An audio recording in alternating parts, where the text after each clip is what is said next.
As-Saka sobre las deudas. A pesar de que el profeta, que la paz y las bendiciones de Allah sean con él, pedía refugio a Allah contra las deudas, Allah reveló la aleya más extensa de su libro para tratar este tema por su extrema importancia. Si las deudas que una persona ha contraído son tales que restadas de sus bienes no queda sino una cantidad menor al nisab, entonces esta persona no pagará al zaká ese año. Pero si la deuda contraída se resta y queda una cantidad de bienes superiores a las del nisab, se restará la deuda y se paga al zaká obligatorio sobre el resto de los bienes que se hallan. Ejemplo, si una persona posee $10,000 y debe $10,000, entonces no paga al zaká, pues su deuda cubre todos sus bienes. Lo mismo sucede si una persona tiene 10,000 pero debe 9,950. La resta le dejará una cantidad menor al nisab, por lo que tampoco pagaría al zaká. Pero si la deuda que esta persona suma $4,000, pues descontará estos 4,000 de sus bienes y pagará al zaká por los 6,000 que quedan después de restar sus deudas. Hay casos en que el dinero adeudado no es utilizado para el comercio, como cuando alguien compra una casa a crédito que va pagando poco a poco hasta finalizar esta deuda después de algunos años. O utiliza el dinero adeudado para comprar maquinarias, equipo para el desarrollo de un gran proyecto que se calcula en millones.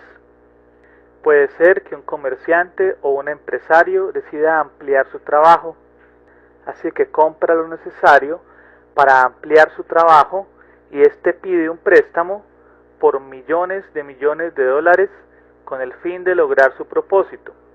En dichos casos, ¿será que el dinero que adeuda para el desarrollo de su negocio debe ser contado dentro de los bienes que pagan al zaká?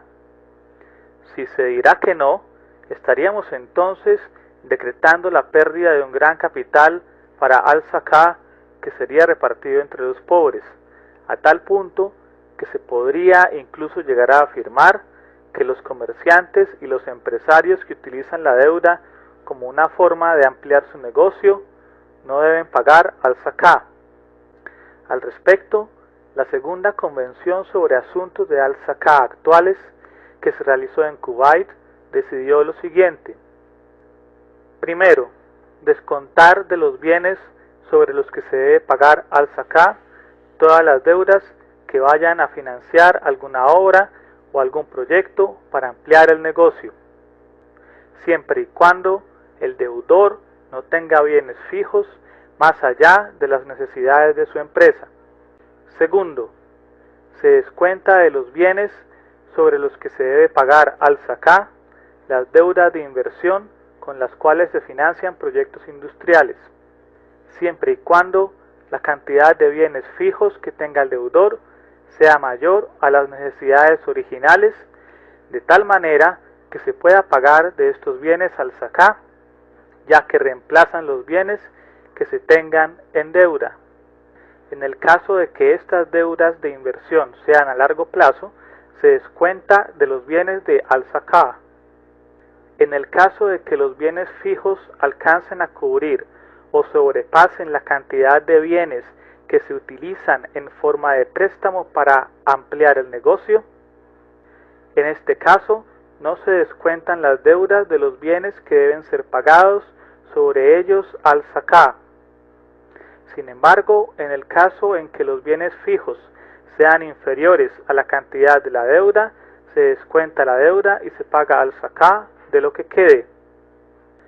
Tercero, los préstamos para financiar vivienda que son a largo plazo y que se pagan de forma periódica por un espacio de tiempo prolongado, el deudor debe pagar al zaká de lo que quede en sus manos del dinero después de que haya descontado la cantidad total de las cuotas que debe pagar durante un año. Estatus legal de al zaká. sobre lo que le adeudan otros.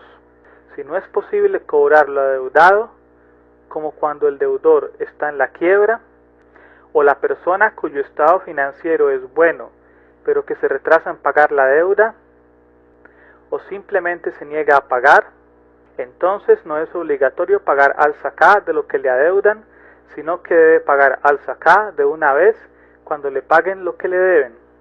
Sin embargo, si la persona a la que le ha prestado el dinero es una persona que tiene las posibilidades de pagar y además cumple con sus obligaciones mensuales o bimestrales de la forma que hayan acordado, entonces en este caso la persona debe pagar al-Zaká por cada año que le deban, ya que ese dinero es como si lo tuviera con él. Las deudas tienen muchas figuras. Una de ellas es el llamado pagaré. Es un documento en que el emisor se compromete a pagarle al portador una cantidad de dinero mencionada en cierto momento mencionado, más un interés consensuado y agregado a la cantidad mencionada en el pagaré.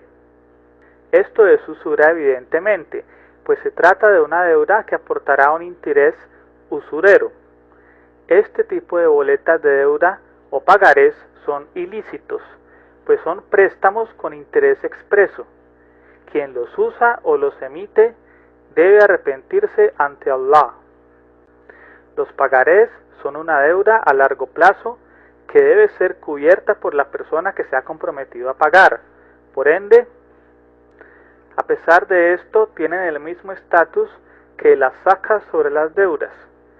Deben pagar el az-Zaka si alcanzan el nisab por sí mismas, o agregadas a otros bienes, dinero o mercadería que sean propiedad de su beneficiario y estén en su propiedad por un haul.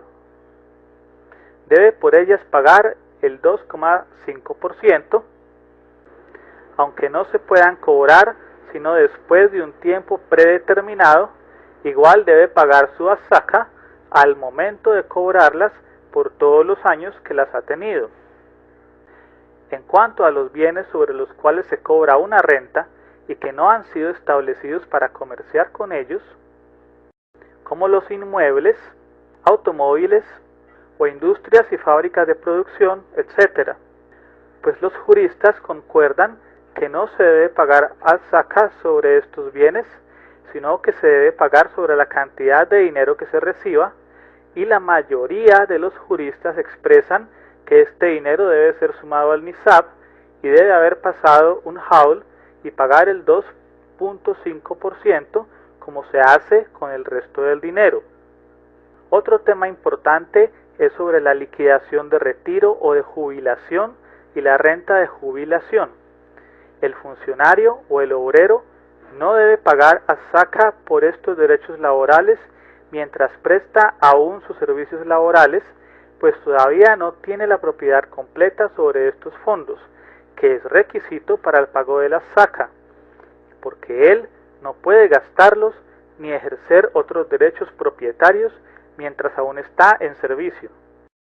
Si se emite la orden de cuantificar y desembolsar estos derechos laborales al funcionario u obrero en un solo desembolso o en periodos determinados, entonces recién él es propietario de estos fondos y pagará az-Zaka de lo que llegue a recibir de los mismos en la proporción del dinero que sea pagada. Otro tipo de transacción que genera interrogantes es la garantía de alquiler, que es una suma de dinero que el inquilino debe adelantar al propietario para cubrir algunas pérdidas que le puedan afectar.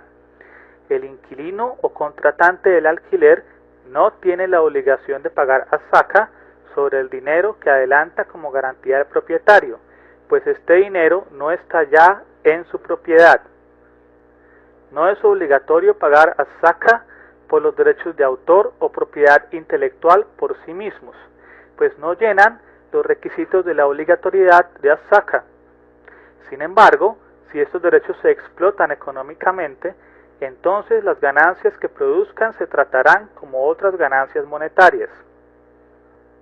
Respecto a los dineros generados por rentas, sueldos o ganancias que se logran en función a labores extras y que no dependen de un trabajo fijo en sí, la mayoría de los eruditos de la jurisprudencia dicen que no se debe pagar de este dinero cuando se recibe, sino que se debe sumar a todo el dinero y demás bienes que se tengan sobre los que hay que pagar az-zaka, y se paga cuando llegue al haul y alcance, obviamente, al nisab. De esta manera se paga todo junto cuando se alcance al haul y se llegue al nisab, y si se aprovechan estos bienes durante el periodo que cubre un haul, es decir, un año, entonces se paga al-zaka sobre estos bienes y las ganancias cuando se haya llegado al término al haul, y debe pagar el 2.5% como los demás bienes. En cuanto a los bienes que han sido mal logrados o por vías del haram, hay que ver si estos bienes son producto del comercio o la propiedad de embriagantes, cerdo y sus derivados. En este caso, obviamente, sobre este dinero no se puede cobrar al-zaká, ya que es un dinero que ha sido sacado de algo que ha sido prohibido por Allah, y por el contrario, este dinero debe ser extinguido, es decir, quien tenga en su propiedad una cantidad de dinero proveniente de al-haram debe inmediatamente acabar con estos bienes de una forma como la Sharia lo establezca. Pero si el dinero es haram, ilícito, que se cobró de manera ilegal, como el dinero robado, no se paga al-zaká por este dinero, porque el apoderado de este dinero no logra la propiedad total, condición de aplicar las reglas de al-zaká. Pero si el dinero vuelve a sus dueños, se debe pagar al-zaká por un solo haul, aun si pasaron varios años, según la opinión más acertada. El apoderado de dinero haram ilícito, si no lo devuelve a su dueño y paga su zaká, le queda el pecado de apoderarse de este dinero. No se considera lo pagado como zaká, ni se le declara inocente, sino después de devolver todo el dinero a su dueño si lo conoce, o lo paga todo por caridad por su dueño si no lo puede conocer.